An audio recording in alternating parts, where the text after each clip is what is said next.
Praise the Lord. அருட்பணி அறைகூவல் நிகழ்ச்சிக்கு மறுபடியுமாக உங்களை வரவேற்கின்றேன். ஆண்டவர் உங்களை ஆசீர்வதிப்பாராக. கடந்த பல எபிசோடு நான் எதிர்பார்க்கவே இல்லை, சீஷத்துவத்தை குறித்து இவ்வளவு அதிகமாக இந்த மிஷன்ஸ் டாப்பிக்கில் பேசுவோம் என்று.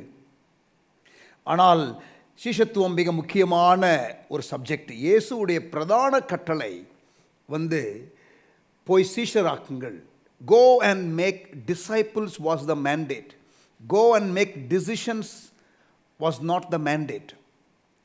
ஒரு ரட்சிக்கப்பட்ட நபரை ஆண்டவருடைய சாயலுக்கு ஒப்பாக மாற்றுவது என்பது, ரட்சிக்கப்பட்ட ஒரு நபரை தேவனுடைய திட்டத்திலே இணைத்து செயல்பட வைப்பது என்பது ஒரு பெரிய ஒரு சவால். It's a lifetime call for an individual. அப்போ அவரோடு கூட நாம் நடப்பதற்கு, to walk that journey. Confucius சொன்னார், சீன தத்துவவாதி, if you have 1 year grow flowers, if you have few years grow trees, if you have at least 10 years then attempt growing people. அப்பனா ஒரு நபரை உருவாக்குவதற்கு ஆண்டுகள் தேவை. We need patience to develop one as a disciple. கரெக்டான பாத்தில் கொண்டு போகிறதற்கு நாம் கற்றுக்கொள்ளுகிறதான இந்த காரியங்கள் எல்லாம் பிரயோஜனமாக இருக்கும். இயேசு சீஷத்துவத்தை குறித்து பேசினார். அப்போஸ்தலர்கள் சீஷத்துவத்தை குறித்து பேசினார்கள். ஆரம்பிக்கப்பட்ட சபைகள் அப்போஸ்தல நடபடிகள் புஸ்தகத்தில் சீஷத்துவத்தை வலியுறுத்தி இருக்கிறது. ஆகவே பிரியமானவர்களே, இது முக்கியமான ஒரு theme. therefore we are treating it in length. praise God. தொடர்ந்து இன்றைக்கும் ஆண்டவருடைய கிருபையினால் குடும்பனால் அடுத்த எபிசோடும் டிசைபிள்ஷிப் பற்றியே நாம் பேசி நாம் அடுத்த ஆஸ்பெக்டுக்குள்ளே போகலாம். ஒரு சிறிய இடைவேளைக்கு பிறகு மறுபடியும் சந்திக்கிறேன். உங்களுடைய செவிகளை தேவனுடைய இருதயத்தின் பக்கத்திலே வைத்தால் ஒருவரும் கெட்டு போகக்கூடாது, யாவரும் ரட்சிக்கப்பட வேண்டும் என்ற வார்த்தை தான் ரீங்காரம் இடுவதை நீங்கள் கேட்பீர்கள். Not everybody is called to be a missionary, but every believer is called to be involved in missions. இந்த ராஜ்யத்தின் சுவிசேஷம் சகல ஜாதிகளுக்கும் அறிவிக்கப்படும். அப்பொழுது முடிவு. நான் ஒரு சாதாரண விசுவாசி தான், நான் எப்படி தேவனுடைய திட்டத்தில் ஈடுபடுவது? அந்நிய பாஷையின் அபிஷேகம் எதற்காக? அனைத்து பாஷையினரையும் சந்திப்பதற்காக. வட இந்திய ஊழியத்திற்காக நான் ஜெபிக்கிறேன், கொடுக்கிறேன். வேற என்ன செய்ய வேண்டும்? பிரதான கட்டளை என்பது முடிந்தால் செய்யுங்கள் என்று தேவன் சொல்லவில்லை, கண்டிப்பாக செய்ய கொடுத்த கட்டளை. அருட்பணி அறைகூவல், partnering with God in missions. சீஷத்துவத்தை குறித்து ஆண்டவருடைய கிருபையினாலே நாம் தொடர்ந்து படித்துக்கொண்டே வருகிறோம். அதில் அப்போஸ்தலனாகிய பவுலுக்கு இருந்த சீஷத்துவ பாரத்தை குறித்து நான் உங்களிடத்தில் போன எபிசோடில் இறுதியில் பேசினேன். In fact I talked about the triple burden that Paul had. சுவிசேஷ பாரம், சீஷத்துவ பாரம், சபைகளை குறித்த ஒரு பாரம். சுவிசேஷ பாரம், ரட்சிக்கப்படாத நபர்கள் ரட்சிக்கப்பட வேண்டும் என்ற ஒரு ஆதங்கம். இயேசு திரளான ஜனங்களை கண்ட பொழுது அவர்கள் மேய்ப்பனில்லாத ஆடுகளைப் போல இருக்கிறதை கண்டு மனதுருகினார். மோசே தன்னுடைய சொந்த ஜனங்கள் பாடுபடுகிறதை பார்த்த பொழுது ஒரு பாரம் கொண்டார். யாரை அனுப்புவேன் என்று ஆண்டவர் சொல்லுகிற காரியத்தை ஏசாயா தீர்க்கதரிசி கேட்டு ஒப்பு கொடுத்தார். ஆண்டவருடைய இருதயத்தை புரிந்து கொண்டார். நினிவே பட்டணத்து மக்களுக்காக தேவன் பரிதபித்தார். அந்த இருதயத்தை புரிந்து கொள்ளுகிற ஒரு காரியம்தான் இந்த சுவிசேஷ பாரம். இந்த சுவிசேஷ பாரம் யாருக்கு இருந்தது? பவுலுக்கு இருந்தது. கிறிஸ்துவின் அன்பு எங்களை நெருக்கி ஏவுகிறது. பால் வாசன் சேயிங், எனக்கு, எங்களை, அவருடைய team. He was able to impart that to his team as well, obviously. கிறிஸ்துவனுடைய அன்பு எங்களை நெருக்கி ஏவுகிறது. ஏனென்றால் எல்லாருக்காகவும் ஒருவரே மரித்திருக்க எல்லாரும் மரித்தார்கள் என்றும் பிறகு அப்படியே சொல்லுகிறார். ஒப்புரவாகுதல் ஊழியம் என்று சொல்லி. So evangelistic burden very very important. நான் போன எபிசோடில் சொன்னேன் தெரியுமா, 10 வருஷமாக ஒரு நபரோடு நான் பழகி அவருக்கு இந்த எந்த பாரமும் இல்லாததை நான் பார்த்த பொழுது எனக்கு அது வேதனையாக இருந்தது. ஒரு முறையும் சுவிசேஷத்தை குறித்து ஒரு பாரமே இருந்ததில்லை. சுவிசேஷத்தை அறிவிக்கணுங்கிற பாரம் நான் பேசும் பொழுது கேட்டதில்லை. சிஷ்யத்துவ பாரமும் இருக்கிறதை நான் பார்த்தது கிடையாது. சபைகளை குறித்த பாரமும் கிடையாது. ஆனால் பவுலுக்கு ஒரு உண்மையான ஒரு போனஃபைடு 5-fold மினிஸ்ட்ரி ஆளாக இருந்தான். என்னை பொறுத்த வரைக்கும் பிப்ளிக்கல் போனஃபைடு 5-fold மினிஸ்டராக 5 விதமான ஊழியத்தில் ஒருவராக இருந்தால் இந்த 3 பாரம் இருக்கணும். சுவிசேஷ பாரம் 2 கொரிந்தியர் 5:14, கலாத்தியர் 4:19, சீஷத்துவ பாரம். கவனிங்க, ஒரு பிள்ளையை பெற்றெடுக்கிறது ஈஸி, ஆனால் அந்த பிள்ளையை வளர்க்கிறது கஷ்டம். It is very very difficult to raise a child. There are lots and lots of challenges. ஒரு நபரை ஆண்டவருடைய சாயலுக்கொப்பாக மாற்றுவது என்பதும் அந்த நபரை ஆண்டவருடைய திட்டத்திலே இணைத்து செயல்பட வைப்பது என்பதும் இட்ஸ் a lifetime assignment. அந்த பாதையிலே ஒரு மனிதனை, ஒரு மனுஷியை கொண்டு போய் நிறுத்துவதுதான் இந்த சீஷத்துவ பாரம். பிரியமானவர்களே, சில ஊழியர்களை நான் பார்க்கும் பொழுது, பேசும் பொழுது அவர்களுடைய ஆதங்கத்தை என்னால் பார்க்க முடியும். இம்மீடியட்டாக I can think of 2 people. GPS Robinson அண்ணன், பிரதர் ஃப்ரெடி ஜோசப். இவங்களோடு உட்கார்ந்து பேசும்பொழுது தனியாக ஆதங்கப்படுவார்கள். அந்த வேதனையோடு சொல்லுவார்கள், இப்படி இருக்க வேண்டிய விசுவாசிகள் இப்படி இருக்கிறார்களே, இவர்களை உருவாக்குவதற்கு ஆட்கள் சரியாக இல்லையே.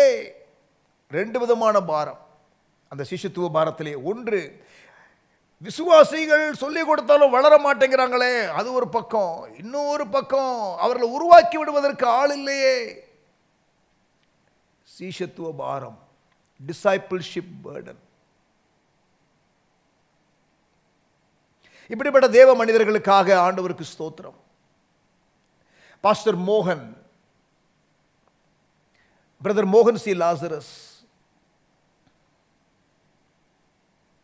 அகஸ்டின் ஜெபக்குமார் அண்ணன், இவர்களோடலாம் நீங்கள் பேசுனீங்கன்னா சபையை குறித்து, ஊழியத்தை குறித்து இந்த 3 விதமான பாரம் வருகிறதை நீங்கள் காண முடியும். ஒரு உண்மையான அப்போஸ்தலன், ஒரு உண்மையான சுவிசேஷகன், ஒரு உண்மையான தீர்க்கதரிசி, ஒரு உண்மையான போதகன், ஒரு உண்மையான மேய்ப்பன் இந்த பாரத்தை உடையவனாக இருப்பான். பாஸ்டர் எல் ஜோசப்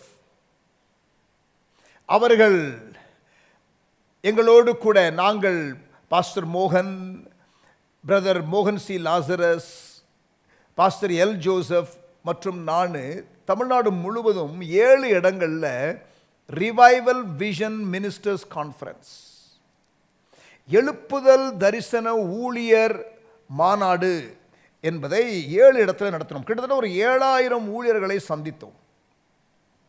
இந்த ஊழியர் கூடுகையில் சில ஆய்வு பட்டியல்களை கொடுத்தோம். We gave to all the pastors questionnaire. அந்த questionnaire fill up பண்ணி கொடுத்தார்கள்.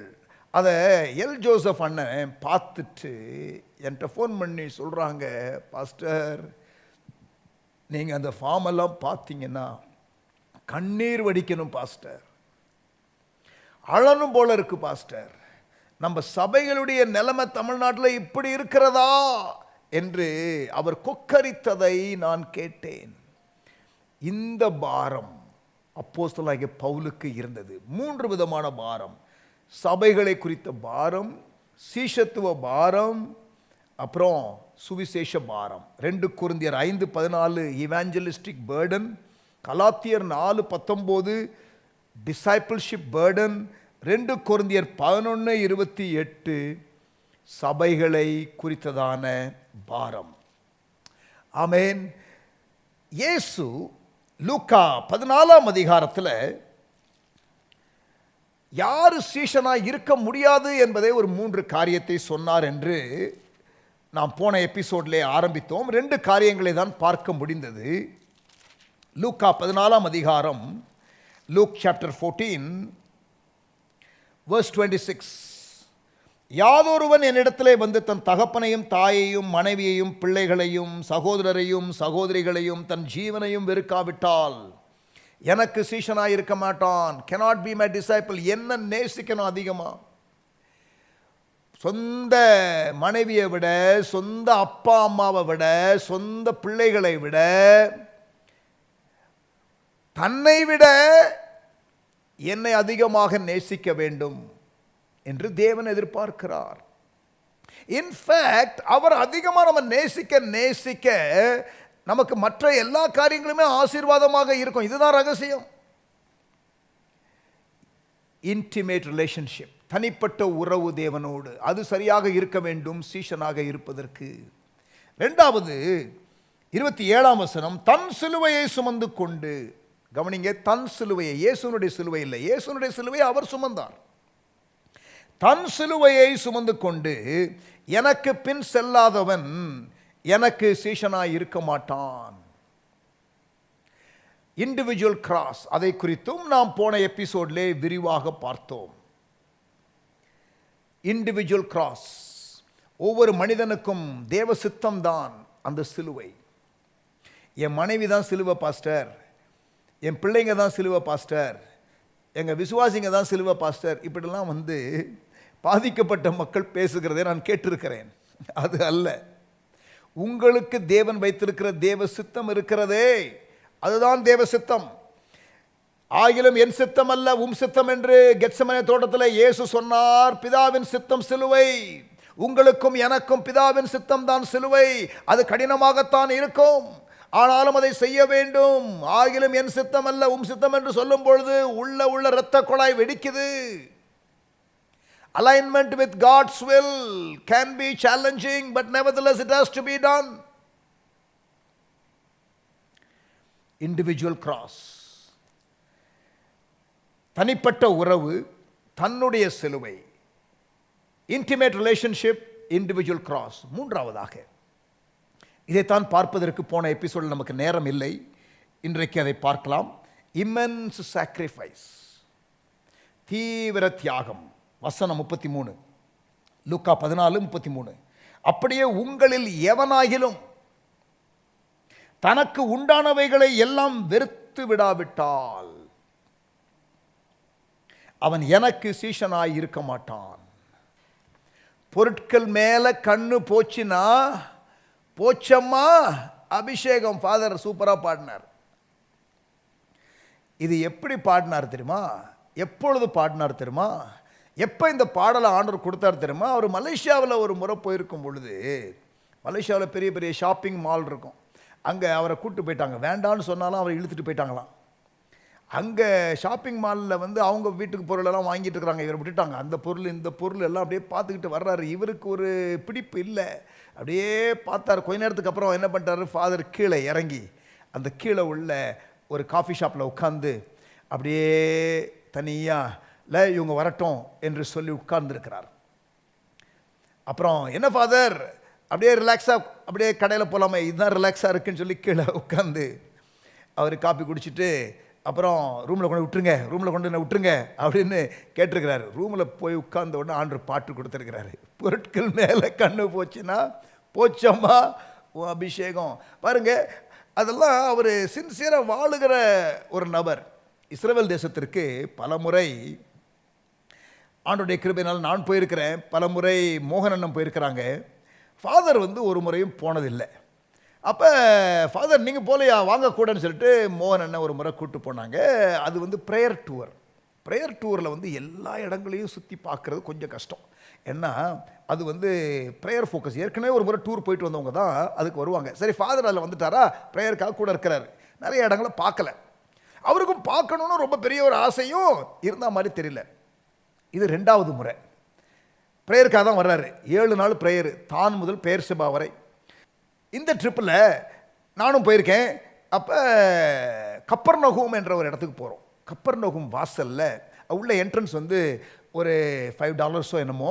நாங்கள் ஏற்கனவே எல்லாருமே பார்த்தவங்க தான். ஸோ அதனால் உள்ளே போய் ஜெபிக்க வேண்டாம், வெளியே ஜெபிக்கலான்னு சொல்லிட்டு அந்த கப்பர்நகூமுக்கு வெளியில் மோகன் அண்ணன் அந்த ஒரு 100 பேர் எல்லாரும் ஜெபிக்கிறதுக்காக அங்கே நிற்கிறோம். அப்போ ஃபாதர்கிட்ட கேட்டேன், ஃபாதர் கப்பர்நகூம் பார்த்துருக்கீங்களான்னு. இதான் கப்பர்நகூமோ, சரி நான் பார்க்கல அப்படின்னாங்க. சரி உள்ளே கூட்டு போனால் ஒரு 5-6 இடம் உள்ளே பார்க்கலாம். ஒரு 10-15 நிமிஷத்தில் கூட வேகமாக காட்டிட்டு வந்துடலாம். இங்கே வந்து ஒரு 20 மினிட்ஸ்க்கு மேலே ஜோம் பண்ண போகிறாங்க வெளியில். எனக்கு என்னடா ஃபாதர் இவ்வளோ தூரம் வந்துட்டாரு, ஏற்கனவே ஒரு முறை வந்திருக்காரு, பார்க்கல, இப்பயும் பார்க்கல, கூட்டு போய் காட்டிடணும்னு எனக்கு ரொம்ப ஆசை. அப்போ வாங்க ஃபாதர் உள்ளே பார்த்துட்டு வந்துடலாம். ஐயோ வேண்டாம் வேண்டாம், ஜெபம் ஜெபம் ஜெபம் அப்படிங்கிறாரு. ஃபாதர் ஜெபிக்கிறாங்க, ஃபாதர் நம்ம உள்ளே போயிட்டு வந்துடும் வாங்க. வேண்டாம் வேண்டாம் வேண்டாம், நான் பார்த்தேன், இவரை கேட்டால் சரிப்பட்டு வராதுன்னு சொல்லிட்டு மோகன்கிட்ட சொன்னேன், அண்ணே ஃபாதர் இன்னும் கப்பர்நகூம் பார்க்கலண்ணே, நான் போய் உள்ளே போய் காட்டி வந்துடுறேண்ணே. ஐயோ ஃபாதர் பார்க்கலையா நீங்கள், போயிட்டு வாங்க போயிட்டு வாங்க போயிட்டு வாங்க. போகணுமா போகணுமா போகணுமாங்கிறாரு. போயிட்டு வாங்க ஃபாதர்ன்ட்டாங்க. என் கூட வர்றாரு. உள்ளே நான் கூப்பிட்டு போகிறேன். போகும்போதே அவர் ஆண்டோட தான் பேசுகிறாரு. அப்பா கப்பர்நகூம் பார்க்கணும்னு சொல்கிறாங்கப்பா. பார்க்கணுமாப்பா, பார்க்குறேன்ப்பா பார்க்குறேன்ப்பா, சோத்திரம்ப்பா, பார்க்கணும்னு சொல்கிறாங்கப்பா, சோத்திரம்ப்பா அப்படின்ட்டே வர்றாரு. அவர் ஆண்டோட தான் பேசிகிட்டு இருக்கிறாரு. என்னென்னலாம் இருக்கும் கப்பர்நகூமில் அப்படின்னு ஆர்வமாக கேட்குற மாதிரி தெரியல. அப்புறம் உள்ள அப்படியே கொண்டு போன ஒரு இந்த இடத்த காட்டுறேன். இங்கே தான் பேதுரு அழைக்கப்பட்ட இடம், பேதுருனுடைய மாமி சுகமான இடம். இங்கே தான் யவீரு வந்து இயேசுவை கூப்பிட்டுருக்க முடியும் இந்த இடத்துல. இதுதான் கப்பர்நகூம் சினகாகு, ஜெபாலயம். இங்கே தான் இந்த 12 வருஷமாக பெரும்பாலுள்ள ஸ்திரீ சுகமாக இருக்க முடியும். இப்படிலாம் அப்படியே சொல்லி காட்டுறதுக்கு நான் ட்ரை பண்ணுறேன். அவருக்கு கவனமே இல்லை. வாங்க போம் போம், அங்கே ஜோம் பண்ணுறாங்க, போம் அங்கே போம். இப்படிப்பட்டதான ஆட்கள் பாருங்க. ஆண்டவர் தான் ஆசை, வேற ஒரு ஆசை இல்லைன்னு அவர் தான் பாட முடியும். நம்ம தான் பாடிக்கிட்டு இருக்கோம் இன்னைக்கு. ரொம்ப அவர் எழுதி கொடுத்துட்டாரு. இன்னைக்கு நம்ம வேறொரு ஆசை இல்லைன்னு பாடுறோம். உண்மையாகவே வேறொரு ஆசை இல்லையா? அதெல்லாம் டிசைபிள்ஷிப் பாடல். கவனிங்க, அப்படியே உங்களில் எவனாயிலும் தனக்கு உண்டானவைகளை எல்லாம் வெறுத்து விடாவிட்டால் அவன் எனக்கு சீஷனாய் இருக்க மாட்டான். எல்லாத்தையும் வெறுக்கணும் அப்படின்னா வந்து என்ன சொல்ல வர்றாருன்னா, ஆண்டவர் என் மேலே உள்ள ஆசை எந்த பொருள் மேலேயும் போயிடக்கூடாது, இந்த உலகத்தின் காரியத்தின் மேலே போயிடக்கூடாது. எல்லாம் அவசியம்தான். பண ஆசை எல்லா தீமைக்கும் வேறு. பணமும் எல்லாவற்றுக்கும் உதவும். பணம் பிரச்சனை கிடையாது, ஆனால் பண ஆசை இருக்கக்கூடாது. பொருள் அவசியம், ஆனால் பொருள் ஆசை இருக்கக்கூடாது. ஆமென். ஸோ இமென்ஸ் சாக்ரிஃபைஸ், தியாகம். மிஷனரிகளை குறித்து நீங்கள் பேசணுன்னா பேசிக்கிட்டே போகலாம். அவருடைய தியாகம், சரித்திரத்தில் உள்ள மிஷனரிகளை குறித்து சொல்லணும்னா வில்லியம் கேரி, அவர் எத்தனையோ மாதம் கப்பலில் பிரயாணப்பட்டு இந்தியாவிற்கு வந்தார். இங்கே வந்து ஒரு ஸ்லம்மில் தான் இடம் கிடச்சிது. அங்கே கொசு, மலேரியா, சொந்த பிள்ளையை அங்கே மரிக்கிறதை பார்த்து எப்படி இருக்கும் யோசிச்சு பாருங்கள். இப்போ அடக்கம் பண்ண வேண்டியது இருந்துச்சு, யாரும் கூட வரல. பிரசங்கம் பண்ணாலும் யாரும் ரட்சிக்கப்படலை. மனைவியினுடைய சகோதரி இவங்கெல்லாம் வந்து தொல்லை, திருப்பி போயிடலான்ட்டு. கூட வந்தவன் இருக்கிற காசெல்லாம் எடுத்துகிட்டு அவன் ஓடி போயிட்டான். எதுவுமே இல்லை. ஒரு ஃபாரின் லேண்டில் வாட்ஸ்அப் பண்ண முடியாது, இமெயில் பண்ண முடியாது. லெட்டர் எழுதுனா கிட்டத்தட்ட 6 மாதம் கழிச்சு தான் கடிதம் போய் சேரும். அதற்கப்புறம் தான் வந்து திருப்பி ரிப்ளை பண்ண வரும். அந்த மாதிரி காலகட்டத்தில் மிஷனரிகளாக இருந்தார்கள். அப்படிப்பட்டவர்கள் தான் நமக்கு ஊழியத்தை செய்வதற்காக வந்தார்கள். Father of modern missionary movement என்று சொல்லுகிறோம்.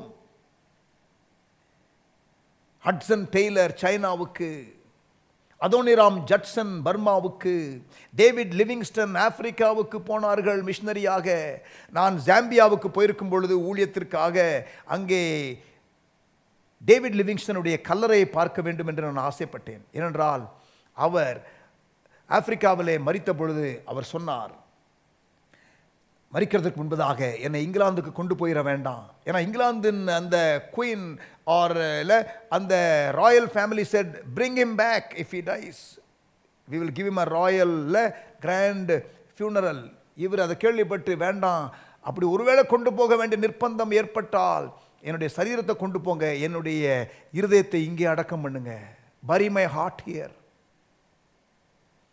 என்று சொன்னதினாலே அவர் மரித்த பிறகு அவருடைய ஹார்ட்டை மட்டும் அங்கே ஜாம்பியாவில் அடக்கம் பண்ணாங்க. நான் போயிருக்கும்போது அதை பார்க்கணும்னு சொல்லி ஆசைப்பட்டேன். கூட்டு போனாங்க. இப்போ பிரியமானவர்களே, அது நடந்து ஒரு 200 வருஷத்துக்கு மேலே. இப்போ போகும்பொழுது, அந்த ஊருக்குள்ளே போகும்பொழுது, ரோடு ரொம்ப ரிமோட் இடம், அங்கே வந்து கரண்ட் இல்லை. இப்போ imagine 200 years ago, that is how missionaries lived. அப்படிப்பட்ட தியாகத்தினால தான் நமக்கு சுவிசேஷம் வந்தது.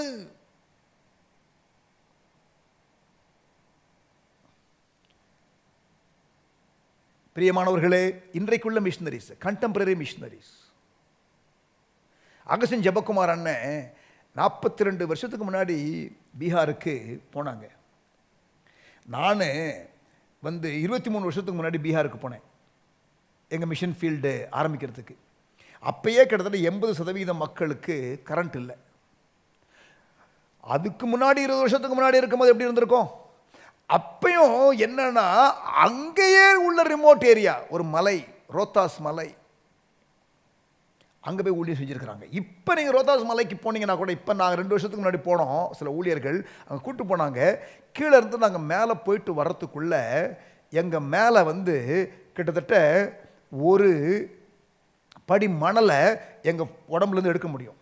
அவ்வளோ டஸ்ட்டு, வண்டி அப்படியே புழுதி, முடி எல்லாம் அப்படியே ப்ரௌன் ஆயிடுச்சு, அவ்வளோ மணல். இப்போ மேலே போகிறதுக்கு இப்போ இந்த ரோடு, மண் ரோடு ஒன்று இருக்குது, அதில் போகும்போது, அந்த நாட்கள் அதெல்லாம் கிடையாதான், ஏறி போகணுமா மலைக்கு. அந்த இடத்துல போய் ஊழியத்தை ஆரம்பித்திருக்கிறார்கள். சாக்ரிஃபைஸ். மிஷனரி ஊழியம் என்றாலே அது சாக்ரிஃபைஸ் அடங்கின ஒரு காரியம். ஆமேன். எங்கள் மிஷனரிஸ் எல்லாம் வந்து அங்கே உயிரை பணயம் வைத்து ஊழியம் செய்கிறார்கள். ஒரு முறை ஒருத்தன் ஜீசஸ் ஃபிலிம் போட போகும்போது ஒரு துப்பாக்கியை வச்சு சுற்றுவேன் அப்படி சொல்லி வந்திருக்கிறான். அப்புறமா அதை கண்டுபிடிச்சு அவன் பைத்தியம் அப்படின்னு சொல்கிறாங்க. பட் வந்து பைத்தியமாக இருந்தாலும் கன் ட்ரிகர் பண்ணால் வெடிக்கும்ல. அந்த மாதிரி கன் பாயிண்ட்ல இருந்து ஊழியம் செய்கிற மிஷனரிகள் இன்றும் இருக்கிறார்கள். ஒரு முறை நாங்கள் கிராம ஊழியத்திற்கு போகும்பொழுது அங்கே பீகாரில் எங்கள் டீம் அப்படியே பிடிச்சிட்டு போயிட்டு ஹவுஸ் அரெஸ்ட் மாதிரி பண்ணிட்டாங்க. அப்புறம் ஒரு 6 மணி நேரம் கழித்து தான் ரிலீஸ் பண்ணாங்க போலீஸ் வந்து. அப்புறம் மறுநாள் பேப்பரில் வந்துச்சு, எங்களுடைய வேன் நம்பர்லாம் போட்டு. So there are practical difficulties in the mission field, persecution, suffering. ஆனால் அதன் நடுவில் ஆண்டவர் மேலே உள்ள அன்பினால, அவருடைய சுவிசேஷம், அவருடைய கட்டளை கீழ்ப்படின்னு போகிறாங்க தெரியுமா. These are disciples. அந்த காலத்தில் இந்த தியாகங்கள் ஒருவேளை நிறைய பேர் இன்றைக்கு இல்லைன்னு சொல்லலாம், அதே நேரத்தில் நிறைய பேர் இருக்கிறதே நீங்கள் பார்க்கலாம். இயேசுனுடைய 12 சீஷர்கள் எப்படி மரித்தார்கள்? எல்லாருமே ரத்த சாட்சியாக தான் மரித்தார்கள். ஆனால் ஒரு ஸ்மால் செக்மெண்ட் தான் அப்படி கமிட்மெண்ட்டில் இருக்கிறாங்க. ஆனால் discipleship is a call for everybody. Mission ஃபீல்டில் எல்லாருக்கும். நான் இந்த ஸ்டோரியை சொல்லணும்னா, மிஷன்ஸ் சாக்ரிஃபைஸ் ஸ்டோரி சொல்லணும்னா நான் சொல்லிக்கிட்டே போகலாம். நல்லா படித்தவர்கள் ஆண்டவருடைய அழைப்பினால் மிஷன் ஃபீல்டுக்கு போகிறாங்க. அங்கே நாங்கள் கொடுக்கறதான இடங்கள் தங்குறதற்கு ஆரம்பத்தில் வந்து ஒரே கேம்பஸில், ஸ்கூல் கேம்பஸில் மிஷனரி தங்குற இடத்துல ஒரே வருஷத்தில் கிட்டத்தட்ட ஒரு 50 பாம்பு அடிச்சிருக்கிறாங்க. அவங்க வந்து அங்கேருந்து கால் பண்ணி, பாம்பு பாஸ்டர் இங்கே ரொம்ப ஆபத்து பாஸ்டர்னு கால் பண்ணுறதில்ல. நாங்கள் போகும்பொழுது கேஷுவலாக பேசும்பொழுது சம்பவங்களை சொல்லுவாங்க. ஒரு முறை மிஷனரி தங்கி இருக்கிற ஒரு இடம், ஒரு ஷெட்டு மாதிரி, நான் அங்கே போயிருக்கிறேன். அப்போ சொல்கிறாங்க, இங்கே வந்து மேலே பாஸ்டர் ஒரு நாள் தூங்கிட்டு இருக்கும்போது நைட் சத்தம் கடிச்சு, அப்புறம் வந்து நாங்கள் வந்து அந்த டார்ச் அடித்து பார்த்தோம், மேலே வந்து அந்த பாம்பு, விஷப்பாம்பு, நல்ல பாம்பு. ஐயோ, அதை வந்து அவங்க பெரிய கம்ப்ளைண்டாக சொல்லலை அப்படின்னு சொன்னாங்க. நான் உடனே சொன்னேன், தயவு செய்து இந்த இடத்துல தங்கக்கூடாது, மிஷனரிஸு உள்ள கிளாஸ் ரூமில் போய் தங்குங்க அப்படின்னு சொல்லிட்டு. மிஷனரிஸ்க்கு குவார்ட்டர்ஸு கட்ட முடியல, வசதி இல்லை, அதனால் அவங்களும் கம்ப்ளைண்ட் பண்ணுறதில்ல. இப்போ கடவுளுடைய கிருபைனால கொஞ்சம் கொஞ்சமாக அப்படியே மிஷினரிஸ் தங்குவதற்கு ப்ராப்பராக அக்காமடேஷன் கட்டுறோம். பட் ஆனால் சாக்ரிஃபைஸ், பாம்பு கடிச்சா என்ன ஆகும்? உயிரை பணயம் வைத்து சேவை செய்கிறவர்கள் இன்றைக்கும் உண்டு. நான் இப்படி பல எக்ஸாம்பிள் சொல்லிக்கொண்டே போகலாம். I can giving you example after example. ஒரு முறை மிஷன் டீம் போயிருக்கும் பொழுது ஒரு கூட்ட வாலிபர்கள் கூடி பெட்ரோல், அந்த ஹோம்மேட் பெட்ரோல் பாம்ஸ் அதெல்லாம் போட்டு வெளிலேருந்து வல்கர் வடிச்சுட்டு வெளில வாங்கடா அவங்கள கொல்றோண்டான்னு சொல்லி, இல்லை பெரிய கிட்டத்தட்ட வந்து செவரல் ஹவர்ஸ் இது போச்சு, நைட்டு மிட்-நைட் 2 o'clock வரைக்கும். ஸோ அந்த மாதிரி சூழ்நிலைகள் எல்லாம் ஊழியம் செய்கிறார்கள் இன்றும். ஈவன் டுடே விசுவாசத்திற்காக உயிரை கொடுக்கிறவர்கள் இன்றைக்கும் உண்டு பல இஸ்லாமிய நாடுகளிலே. So immense sacrifice. But this is not a call just for missionaries. This is a call for all disciples. விசுவாசத்திற்காக தியாகம் செய்ய ஆயத்தமாக இருக்க வேண்டும். கடைசி நாட்களில், the last days, there will be intense persecution என்று இயேசு வார்ன் பண்ணார் மத்தேயு 24 அதிகாரத்தில். நேச்சுரல் டிசாஸ்டர்ஸ்க்கு அப்புறம் அவர் சொன்ன காரியம், பிரியமானவர்களே, are we prepared? Only disciples will last the end time persecution. Mission ஃபீல்டுலையும் சரி, நம்முடைய வாழ்க்கையிலும் சரி, நாம் இந்த காரியத்தை சரியாக பார்த்து கொள்ள வேண்டும். இன்ஃபேக்ட் பர்சிக்யூஷன் அவேர்னஸ் என்ற தனி மாடியூல் ஒன்று பவுல் நடத்தி இருக்கிறார் விசுவாசிகளுக்கு. டிசைபிள்ஷிப்ங்கிற காரியத்திலே இவ்வளோ இருக்கு, ஆனால் உபத்திரவத்தை குறித்த விழிப்புணர்வு என்பதையும் கொடுக்கிறார். நேரம் கடந்து விட்டது. அடுத்த எபிசோடில் நாம் சிஷ்யத்துவத்திற்கு உண்டாகிற தடைகள், ஹிண்ட்ரன்சஸ் ஃபார் டிசைபிள்ஷிப் என்ற காரியத்தை பார்த்து இந்த டிசைபிள்ஷிப் காரியத்தை முடிவுக்கு கொண்டு வரலாம். ஜெபிக்கலாமா? நல்ல தகப்பனே, இந்த வேலைக்காக ஸ்தோத்திரம், எங்களோடு கூட பேசினதற்காக நன்றி, கற்றுக் கொடுக்கிற காரியங்களுக்காக ஸ்தோத்திரம். கடைசி நாட்களிலே நாங்கள் வாழுகிறோம், எப்படி வாழ வேண்டும் என்பதை நாங்கள் இந்த மிஷனரி பாடங்கள் மூலமாக கூட நாங்கள் கற்றுக்கொள்ள முடிகிறது. அதற்காக ஸ்தோத்திரம். மிஷன் ஊழியத்தில் ஈடுபடுகிறவர்கள் ஆண்டவரை தொடர்ந்து நாங்கள் தியாகம் செய்வதற்கு பயப்படாமல் இருந்து ஊழியம் செய்ய கிருபை தாரும், ஆசீர்வதியும். இயேசுவின் நாமத்தில் பிதாவே, ஆமென். God bless you. அடுத்த எபிசோடில் மறுபடியும் உங்களை சந்திக்கிறேன்.